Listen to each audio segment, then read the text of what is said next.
Good morning student. स्वागत है आपका भजनपाल भाटी इंटर कॉलेज के डिजिटल वर्ल्ड में। हमारा प्रकरण हिंदी में काव्यखंड में चल रहा था सवैये। रसखान जी द्वारा रचित है ये। सवैये का जो शीर्षक जो सवैये थे वो पूर्ण हो गए।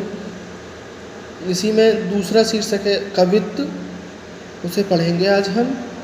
ठीक है, तो इसमें जो संदर्भ लिखेंगे आप इस कवित्व का, तो जो पूरा संदर्भ आपने सवैयों का लिखा था उसमें आपको शीर्षक बदल देना है। केवल वहाँ पर आपने सवैये लिखे हैं, यहाँ पर आपको कवित्व कर देना है और ये रसखान ग्रंथावली से कर देना है। बाकी ज्यों का त्यों ही रहेगा, वही लिखना है।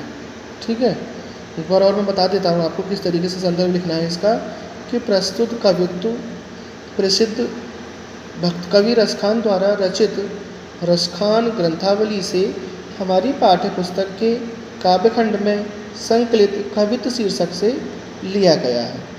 ठीक है, इसका प्रसंग है, इसमें कवि ने श्री कृष्ण के वन से लौटते हुए उनके सुंदर रूप का चित्रण किया है, यानी वन से लौटकर आने का सुंदर वर्णन किया है।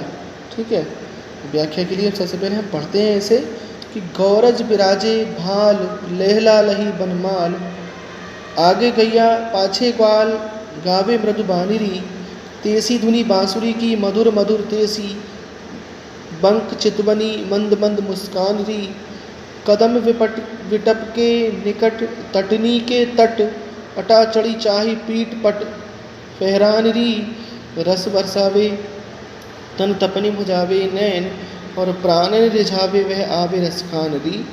गौरज गौ माने गाय, रज माने उनकी धूल, यानी गायों के पैरों से उड़ी हुई धूल। विराजे माने विराजमान है, लगी हुई है। भाल माने माथे पर, मस्तक पर। लहला लही लहरा रही है। बनमाल बन के फूलों से बनी हुई माला। मृदु माने मीठी, बानी माने वाणी में, तेसी माने जैसी, धुनी माने ध्वन बांसुरी की, बंक चितवनी बंक माने तिरछी दृष्टि, कदम कदम का वृक्ष होता है, बिटप माने वृक्ष है, तटनी माने यमुना के लिए कहा गया है, पीत पट पीत माने पीला, पट माने वस्त्र है, तन माने शरीर, तपनी माने अग्नि। ठीक है ना, रिझाने का मतलब है मोहित कर देना। इसकी व्याख्या सुनते हैं। एक गोपी दूसरी गोपी से श्री कृष्ण के रूप का वर्णन करते हुए कह रही है कि श्री कृष्ण के माथे पर गौरज अर्थात गायों के खुरों से उड़ी हुई धूल सुशोभित हो रही है। उनके वक्ष स्थल पर वन के फूलों से बनी हुई माला लहरा रही है। उनके आगे आगे गाय चल रही हैं और पीछे पीछे ग्वाले चल रहे हैं। तेसी ध्वनि बांसुरी की मधुर मधुर जैसी, वे मधुर स्वरों में गीत गा रहे हैं। जितनी मधुर और बाकी उनकी चितवन है, उनकी दृष्टि है, उतनी ही बाकी उनकी धीमी धीमी मुस्कान है और उनकी मधुर छवि के अनुसार ही उनकी बांसुरी की ध्वनि भी बहुत मधुर है। तात्पर्य ये है कि कहने का जो मतलब वो ये है कि उनका रूप और उनके देखने का ढंग तथा उनकी बांसुरी की ध्वनि सब कुछ मधुरता से भरी हुई है। कदम विटप के निकट तटनी के तट, हे सखी तू अट्टालिका पर चढ़कर कदम्ब के वृक्ष के निकट यमुना के किनारे पर श्री कृष्ण के पीले वस्त्रों का फहराना तो देख।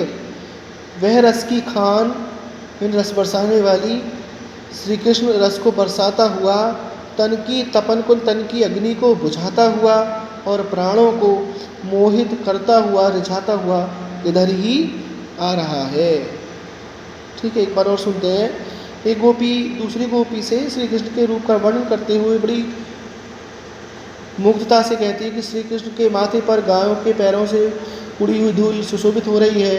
उनके गले में यानी वक्ष स्थल पर वनों के फूलों की माला लहरा रही है। उनके आगे आगे गाय चल रही हैं और पीछे पीछे ग्वाले चल रहे हैं। वे मधुर स्वरों में गीत गाते आ रहे हैं। जितनी मधुर और तिरछी उनकी दृष्टि है, उतनी ही बाकी यानी तिरछी उनकी धीमी धीमी मुस्कान है और उनकी मधुर छवि के अनुसार ही उनकी बांसुरी की धुन भी बहुत मधुर है। कहने का तात्पर्य ये है कि उनका रूप और उनके देखने का ढंग और उनकी बांसुरी की ध्वनि सब कुछ मधुरता से भरी हुई है। हे सखी, तू अट्टालिका पर चढ़कर कदम के वृक्ष के पास श्री कृष्ण के पीले वस्त्रों को लहराना तो देख।